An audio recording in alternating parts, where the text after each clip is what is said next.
Good evening. Can everyone hear me back there? Alright. I'm going to start off from the beginning so I don't have to fill you in on all the background and drop you in the middle of the story. So I'm going to do the corny thing, start from the very top and take you as far as I can. Cuban Jam Sessions in Miniature, a novel in tracks. Side A. This I remember, over a decade too late, when El Jefe turns on the turntable and spins Cachao's Descargas en Miniatura. I am sitting on the wax floor of that apartment, back in the United States, back in Spanish Harlem in the winter of 1960, thinking that as soon as you walk in, the snow in your boots will melt and it will no longer be pristine enough for you to dance. You knock on the door and I don't move from my stool. Like a good detached musician, like a good combat veteran, telling you that I don't care about your presence as much as I do, I answer your knock with a single slap of the quinto drum. You turn the knob, gather in your skirt so that the door won't catch it. How I had craved this moment since 1957, being alone with you, but it wasn't me who made it possible. It was you, your black skin glistening, shining under the mirror ball, who had come up to me at the Montuna Street, after my palm was bleeding from playing my descarga for Willie Rosario, and you said, in your fast and casual Cuban way, Palomino, no one makes me dance the way you do. I want to practice whenever you practice. As if I were pressing my fingers against a gyrating vinyl record, I slow down your words and play them over and over again in my brain before I nod in agreement.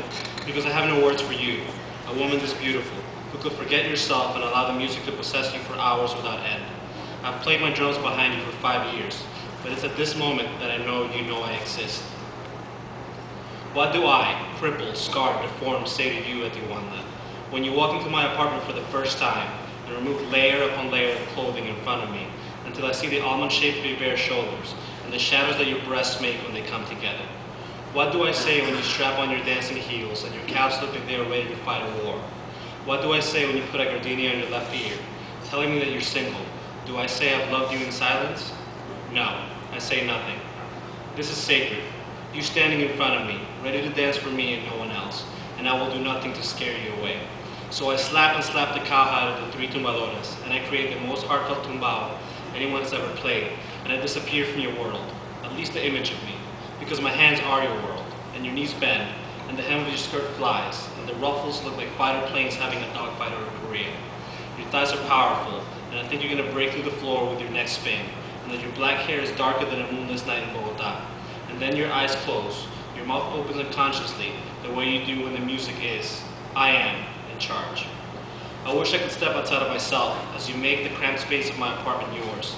I wish there were two of me, and that at least one of me would have two legs, so that I could dance around you and thrust my pelvis towards you, making the vacunados you are now imagining, but I can't because I have only one fucking leg. And then you are before me, and you twirl, your heels tracing audible lines on the floor, and I catch a breeze and the smell of a bouquet of daisies when your skirt flies. You come too close to the salidor, and I don't want to disrupt you, so I'll lurch back and the music stops, and I fall over my milk crate full of mambo records. I'm breaking half the disc I'm playing now, Cachao's Cuban Jam Sessions in Miniature. The whole reasons I'm remembering this, and you say, I'm so sorry, and I remember where I am now, and that remembering you is useless. Track 1, Jambu. New York, USA, 14 October 1962. Had Palomino Mondragon known that on that date the FBI was going to arrest him and deport him under suspicion of un-American and subversive activities, he would have donned the uniform he wore when he lost his right leg to a Chinese mortar in Korea, and he would have jumped to his death from the observation deck of the Empire State Building. He would have done these things because he had promised himself in the summer of 1952 that he would return to Colombia only in a casket. Had he known, he would have paid a visit to the Italian widow who lived below his apartment and thanked her for enduring the endless nights of percussion. He would have settled his $4.17 debt on Rivera's Bodega on 116th Street, and he would have given Dick Loco custody of his 10 milk crates of mambo records. But before anything else, he would have dragged his conga drums on the 4 train towards the Montuna Street and played a last, final session for Etiwanda. Had Palomino not fallen once again prey to that cursed habit he developed in Korea, a habit he believed to be the reason for all the strife he had befallen him since his arrival in New York, the FBI agents would have never found him. Photographing roadkill was the only means he knew for quenching the insatiable desire to capture death in a tangible manner. When he stumbled upon the dead pigeon's body, its legs sticking straight up, while he was climbing down the fire escape, Palomino was clean-shaven and dressed to play at the Montuna Street that night. He was already late for practice. He didn't want to keep Atiwanda waiting, but the urge tugged at his hamstring. He hated pigeons, and here he could capture a dead one. Palomino had hated pigeons since having been forced to shoot them and eat them as a child soldier in the mountains of Boyacá. His heart rate sped. He wiped beads of sweat from his cinnamon-colored face. Sweat seeped through the rim of his fedora hat, dampened the blue pinstripe suit, and solidified into crescent-shaped salt stains. He unsheathed the trapper from the Tumba drum's carrying case and screwed his Hasselblad 1600F camera on it. Palomino supported his weight against a wooden crutch. He bent down to look through the viewfinder and snapped 3 photographs of the bird that had fallen out of the sky on the corner of 116th and Lexington, while Soldier Boy by the Shirelles played from inside Rivera's bodega. It was then that he noticed the red-breasted pigeon perched in the traffic light, looking down at him. He hadn't seen it in 7 years.